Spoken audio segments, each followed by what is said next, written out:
ಎಲ್ಲ ನನ್ನ ಮುಳಬಾಗಲ್ ತಾಲೂಕಿನ ಎಲ್ಲ ನನ್ನ ಹಿಂದೂ ಮತಸ್ಥರಿಗೆ ನಾಳೆ ಒಂದು ಶುಭ ಸುದ್ದಿ.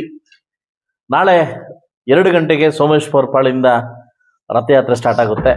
3:30ಕ್ಕೆ ನಮ್ಮ ನೇತಾಜಿ ಕ್ರೀಡಾಂಗಣದಲ್ಲಿ ದೊಡ್ಡ ಹಿಂದೂ ಸಮಾವೇಶವನ್ನ ನಮ್ಮ ಮುಳಬಾಗಲ್ ತಾಲೂಕಲ್ಲಿ ಆಯೋಜನೆ ಆಗಿದೆ. ದಯವಿಟ್ಟು ಎಲ್ಲ ನನ್ನ ಹಿಂದೂ ಮತಸ್ಥರು ಕೂಡ ಹಿಂದುತ್ವ ಉಳಿಬೇಕಂತಂದ್ರೆ ಖಂಡಿತ ನಾವು ಎಲ್ಲ ಒಂದಾಗಬೇಕು. ಅದರಿಂದ ನಾಳೆ ಸಮಾವೇಶಕ್ಕೆ ನಾನು ಕೂಡ ನಿಮ್ ಜೊತೆ ಬರ್ತಾ ಇದ್ದೀನಿ. ಎಲ್ಲ ನನ್ನ ಸಂಗಡಿಗರು, ನನ್ನ ನಾಯಕರು, ನಾವೆಲ್ಲ ಜೊತೆ ಬರ್ತಾ ಇದ್ವಿ. ದಯವಿಟ್ಟು ಎಲ್ಲ ನನ್ನ ಹಿಂದೂ ಮತಸ್ಥರು, ಎಲ್ಲ ನನ್ನ ಸ್ನೇಹಿತರು ಕೂಡ ಬಂದು ನಾಳೆ ಈ ಸಮಾವೇಶವನ್ನ ಮೂಡಲಬಾಗಿಲು ಏನು ವಿಜಯನಗರ ಸಾಮ್ರಾಜ್ಯದ ಮೊದಲ ಇದಾಗಿರ್ತಕ್ಕಂಥ ನಮ್ಮ ಮುಳಬಾಗಲನ್ನ ನಾಳೆ ಹಿಂದೂ ಸಮಾವೇಶವನ್ನ ತುಂಬಾ ದೊಡ್ಡ ಮಟ್ಟಕ್ಕೆ ನಾವು ಯಶಸ್ವಿಗೊಳಿಸ್ಬೇಕಂತ ತಮ್ಮಲ್ಲಿ ಕೇಳ್ಕೊಂತ ಇದ್ದೀನಿ. ನಾನು ಕೂಡ ನಿಮ್ಮ ರಥಯಾತ್ರೆಯಲ್ಲಿ ಭಾಗವಹಿಸ್ತಾ ಇದ್ದೀನಿ.